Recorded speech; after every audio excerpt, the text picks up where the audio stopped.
Family, Eric here, and we just did our very first trial run with the new solar cooker. It's a parabolic solar cooker. You got to be careful about where you point it because it really concentrates a lot of light. And just to give you an idea of how much, here's a little piece of bark. This is like pretty fresh bark, fresh from a wood pile here, and you can see, bam, sucker! Oh my god, it was like instantly. Bark. What? Like almost instantly burns the bark. And I mean, like I said, this is just our very first time playing with this, and that focal point is definitely hot enough to get wood to borderline combustion temperature. I mean, I guess that technically is combustion right there, right? So this is free energy, y'all. This is totally free energy from a freaking... Whoa, I gotta be careful about where I pointed. I almost just burned my face right there. This is just an old DirecTV satellite dish. And then we took mylar tape and just stuck it over the surface of this thing, and this is like total prototype or whatever, but it is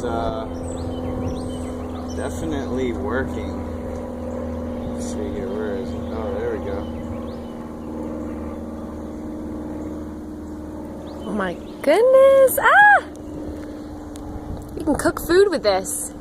Yeah, absolutely, and that's the idea. We'll get this thing set up, get figured out to like where the best focal point is and how to aim it nicely at a frying pan or something like that. And we're gonna be playing around with these experiments a lot more. Holy smokes, literally, that's holy smoke. That's fire from the sun. Doesn't get much holier than that. And this whole thing, I mean, the satellite dish was free, obviously. Thank you, Matt and Ellie. You rock. Love you. Thanks for setting this little project in motion. And then the mylar tape was like $10, and that's enough to get this thing going. And this could potentially be cooking meals for us for 2 or 3 years. Who knows how long the mylar would last? But we're gonna experiment with some mylar blankets and some various other things. We got a styrofoam box, so there's going to be a lot more coming up on making your own energy, because that's a really important part of all of this equation. You know, right now, if you want to cook a meal, it's pretty much either natural gas or electricity from a coal-fired or nuclear power plant, and all of those things have certain destructive elements to them. But something like, you know, a solar oven or a solar dehydrator or a solar hot water heater.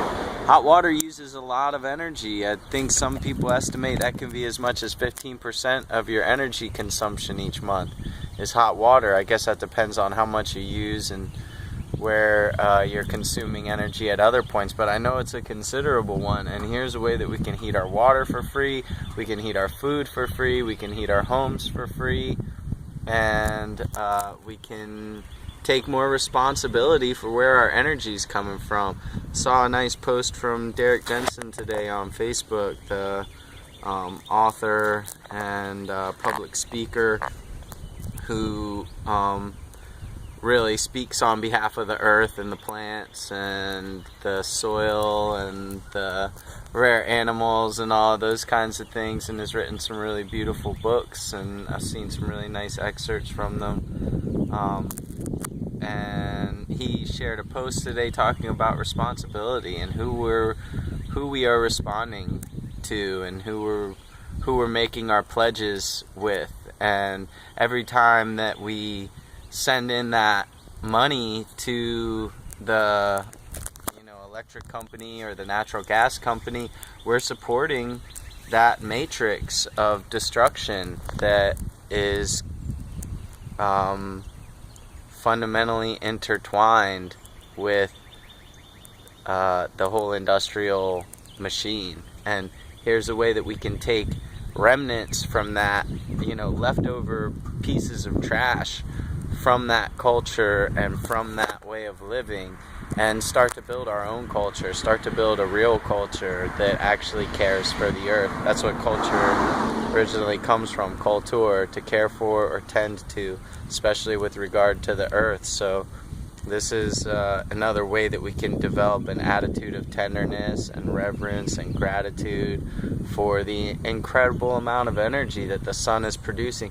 And you see how small this parabolic mirror is. I mean, it's not going to be hard for us to make one out of a mylar, space blanket, they call them, that is 4 foot by 4 foot. A 4 foot by 4 foot parabolic mirror can generate really, really high temperatures. What if we can run wood gasification and take wood chips and turn them into gas without combusting anything? That's like, I don't know. But let me stop rambling and just say that I hope that this video and this technology excites you as much as it excites me, because I think this is a powerful step that we can take to making America green again. Love you, family. Peace.